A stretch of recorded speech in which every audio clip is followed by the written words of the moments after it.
In his own cabin he threw off his coat and hat, lighted his pipe, and tried to realize just what this all meant for him.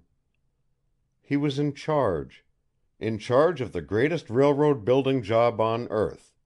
He, Jack Howland, who less than 20 years ago was a barefooted, half-starved urchin peddling papers in the streets where he was now famous. And now what was this black thing that had come up to threaten his chances just as he had about won his great fight? He clenched his hands as he thought again of what had already happened, the cowardly attempt on his life, the warnings, and his blood boiled to fever heat. That night, after he had seen Mélisse, he would know what to do. But he would not be driven away, as Gregson and Thorne had been driven. He was determined on that. The gloom of night falls early in the great northern midwinter, and it was already growing dusk when there came the sound of a voice outside, followed a moment later by a loud knock at the door. At Howland's invitation the door opened and the head and shoulders of a man appeared.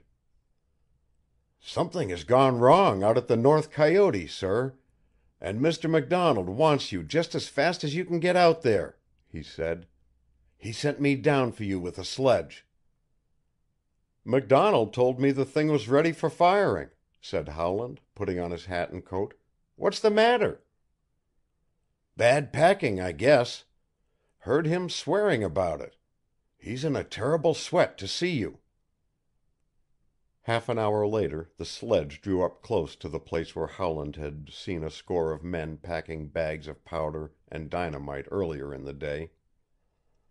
Half a dozen lanterns were burning among the rocks, but there was no sign of movement or life.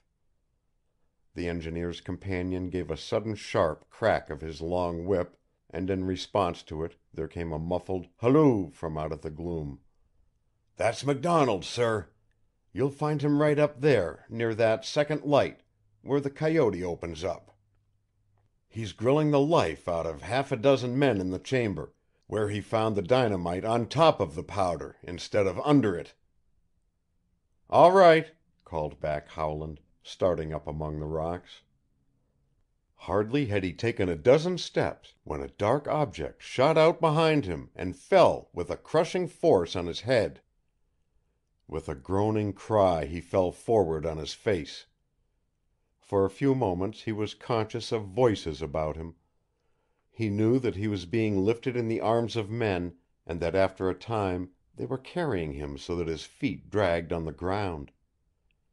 After that he seemed to be sinking down, down, down, until he lost all sense of existence in a chaos of inky blackness.